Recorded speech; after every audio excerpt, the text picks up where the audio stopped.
자, 오늘은 윤석열이 이 오마이뉴스 정기 대선 여론조사에서 2위가 됐다는 소식을 한번 재밌게 전해보는 이유가 볼수록 재밌어요. 이제 국민의 지임한테는 기회가 안 오고 있어 지금. 이낙연 20.6, 윤석열 19.8, 이재명 19.4, 세 명 다 오차 범위 내에 들어있는데 사실 2위나 1위냐 아무 의미가 없죠. 이 상황은 지금.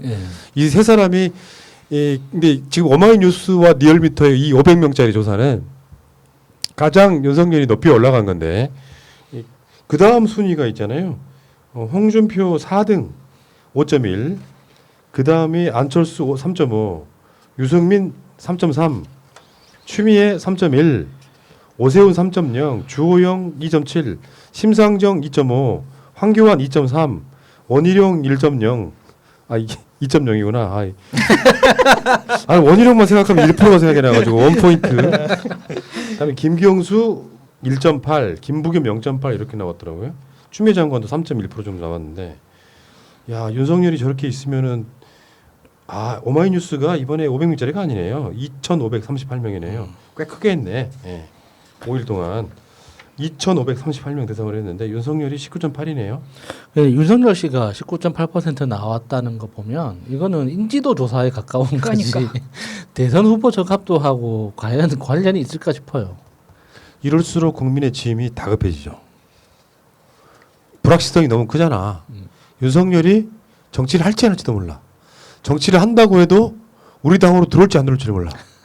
근데 이 사람이 지금 그 밑에가 이 여론조사는 좀 상당히 크게 했으니까 상당 부분 정확할 거라고 보고, 어쨌든 이낙연, 윤석열, 이재명 이렇게 세 사람이 아주 초접전 상태잖아요. 근데 이 상황에서 4등이 홍준표인데 5.1밖에 안 돼. 한마디 하셔야지. 이거 어떻게 참아. 이게 너무 희망적인 지표인데요.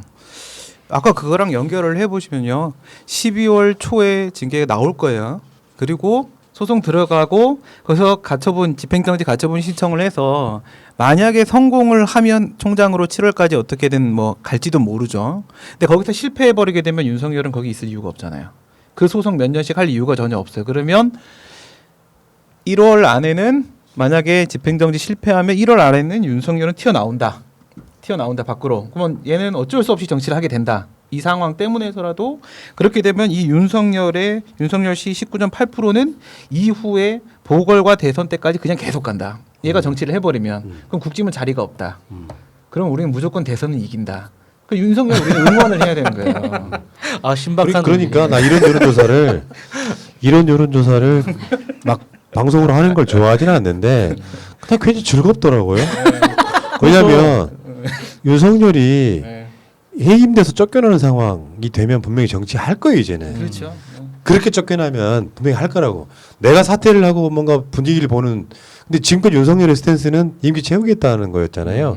임기 채우겠다라고 하는 그 스탠스에는 정치 안 할 가능성을 더 높게 봤는데 만약에 해임돼서 나온다고 하면 윤석열은 무조건 정치를 이제는 할 수밖에 없는 상태가 된 거잖아요. 안 하면 그냥 사법처리 대상자일 뿐이에요.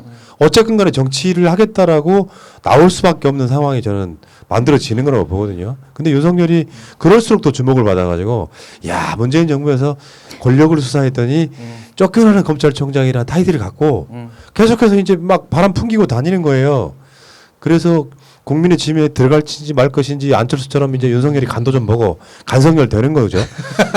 그러면서 또 새로운 당을 만들 건지 말 건지를 또 간을 보는 상태가 되다 보면 허우적허우적 하다 보면은 보궐선거 끝나고 그러면서 윤석열이 이제 말하자면 이런 게 있지?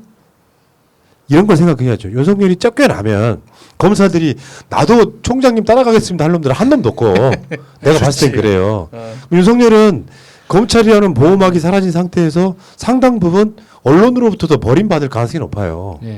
그게 이제 나중에 향후에 검사들의 이익과 직결되는 부분을 윤석열을 지켜야 될지 말아야 될지에 대한 어떤 판단이 또 나오겠지만 이렇게 시작하면 윤석열은 검찰총장으로 있는 것보다 훨씬 더 많이 털릴 가능성이 높아집니다.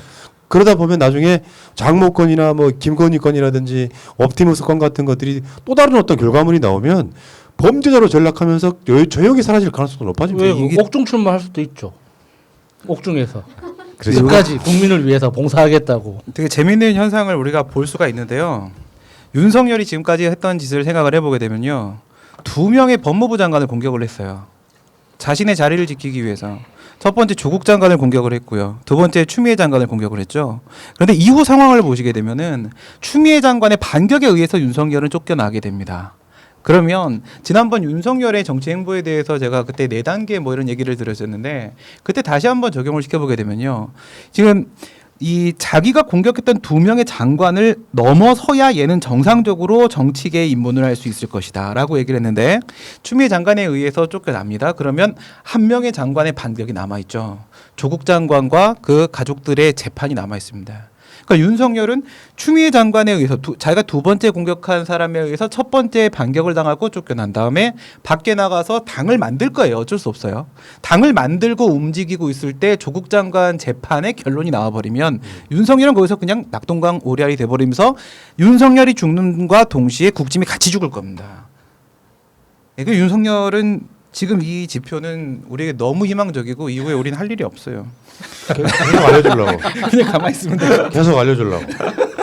윤석열 지지율이 나오면 계속 알려주려고. 맞아. 윤석열이 이제 소위 브로킹 효과라 그래서 저쪽의 지지율을 막고 있는 효과. 이게 진짜 중요한 건 불확실성이죠. 내가 지금 윤석열이 지금 선언을 하는 거죠. 나 정치하겠다. 그리고 국민의 짐에 들어가겠다 하면은 네가 그러려고 또 검찰총장을 그렇게 했구나라는 이야기를 또 들을 수밖에 없는 상황 아니겠습니까? 그래서 윤석열이 이재명, 이낙연 지지율과 똑같아졌다는 거잖아. 지금 오늘의 핵심은 훌륭한 일이다. 뭐. 네, 정말 궁금하지 않습니까? 그러니까 줄리 씨는 이 지표를 어떻게 해석하고 있을까? 여보, 이거 어떻게 감상하고 있을까요? 여보, 나 영부인 되고 싶어요. 정말? 꿈도 크다 정말. 영부인 되고 싶어요. 아이고 참. 같이 학교 가라 둘이. 아니 근데 그게 그런 건 있어요. 사실 뭐 윤석열이 검찰총장이 될 때 정말 열심히 윤석열을 쉴드 쳤잖아요. 그러니까 배신감이 더 큰 건데 어떤 사람들이 그런 얘기 하더라고. 새날도 윤석열 찬성했잖아 이런 얘기 하는데 그 양반들이 더 웃긴 논리예요. 윤석열을 지금 누가 추천해서 검찰총장이 됐네 만에 모 기자가 어떤 애한테 이야기하고 있는데 문재인 대통령이 임명한 검찰총장을 그럼 우리가 반대합니까? 우린 진영방송이야. 윤석열은 특수부 출신이기 때문에 절대 총장이 되면 안 됩니다라고 반대를 하는 게 가능해? 그러니까 지금 새날도 윤석열을 찬성했다라고 말하는 것 자체는 앞을 내다보는 윤석열이 이런 개지랄 할 줄 알고 새날도 앞 내다보면서 말렸어야 된다고 말하는 논리는 저는 동의하지 않아요. 아니 그렇죠. 기준이 잘못된 겁니다. 지금 우리가 윤석열 한다고 윤석열 따위가 우리한테 기준이 아니죠. 우리는 민주당을 지키려고 있는 거죠. 민주당을 지키는 데에 도움이 된다면 윤석열을 찬성할 수도 또는 반대할 수도 있는 거라고 생각을 하고요. 너무 지엽적인 부분에 소원칙주의에 빠질 필요는 전혀 없다. 우리 중심을 잘 잡아야죠. 아니, 세상 일은요 불확실성이 그런 거야.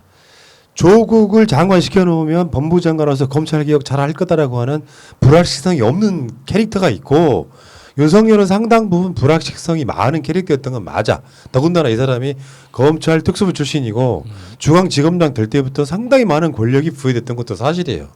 그래서 그걸 우려했던 사람들이 이제 와서 나는 윤석열 반대했어요라고 말하는 거 훌륭해. 진짜로 그건 인정하지만 거기에 대해서 우리의 목적이 윤석열을 총장시키는 목적이 아니잖아요. 예.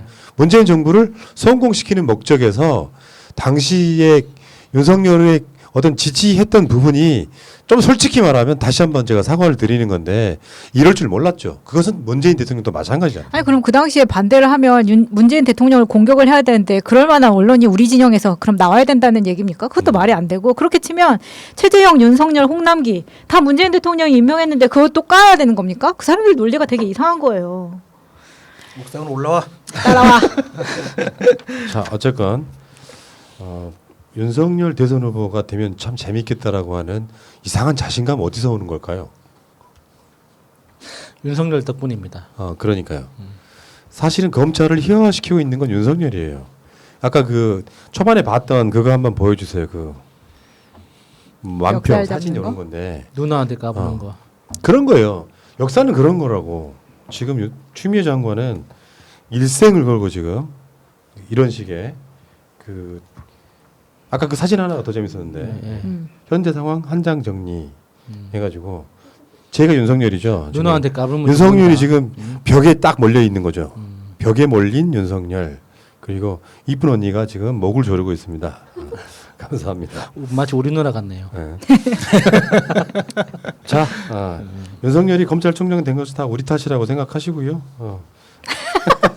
아니 잘못했습니다. 자기 본인 탓 서로가 다 이럴 줄 몰랐다는 거고 그렇게 한 국민의 열망을 배신했기 때문에 더 욕을 먹는 것이고요.